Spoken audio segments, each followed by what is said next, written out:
بسم اللہ الرحمن الرحیم۔ السلام علیکم، میں ہوں آپ کا میزبان مولانا ابرار انصاری اور آپ دیکھ رہے ہیں ہمارا یوٹیوب چینل روحانیات میڈیا۔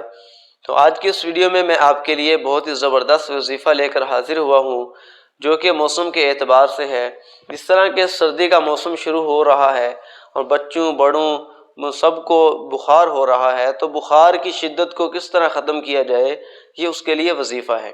گولیاں دوائیں میڈیسن وغیرہ کھا کے اس سے آرام اگر نہیں آ رہا تو اللہ کی طرف رجوع کریں اور اس دعا کو پڑھیں۔ یہ قرآن پاک کی آیت ہے، یا نار کونی بردم و سلامن علی ابراہیم۔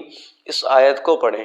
تو وظیفہ شروع کرنے سے پہلے اگر ابھی تک آپ نے ہمارا چینل سبسکرائب نہیں کیا تو چینل کو سبسکرائب کر دیں، ویڈیو کو لائک کر دیں اور ساتھ ہی ساتھ بیل آئیکن کو بھی پریس کر دیں تاکہ ہر نئی ویڈیو کی نوٹیفیکیشن آپ تک بروقت پہنچتی رہے۔ تو چلیں ویڈیو شروع کرتے ہیں۔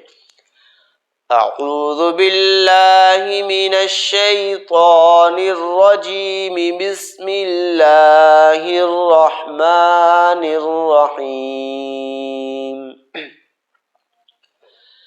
یا نار کونی بردا وسلاما علی ابراہیم۔ یا نار کونی بردا وسلاما علی ابراہیم۔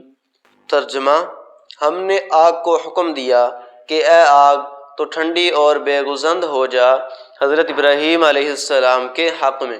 فائدہ: بخار کی تیزی ختم کرنے کے لیے پڑھ کر مریض پر دم کریں۔ غصہ اور ضد کو ختم کرنے کے لیے بھی اس دعا کا استعمال مفید ہے۔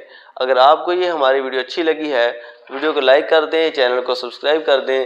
ملتے ہیں اگلی اچھی ویڈیو کے ساتھ، تب تک کے لیے دیں اجازت، اللہ حافظ۔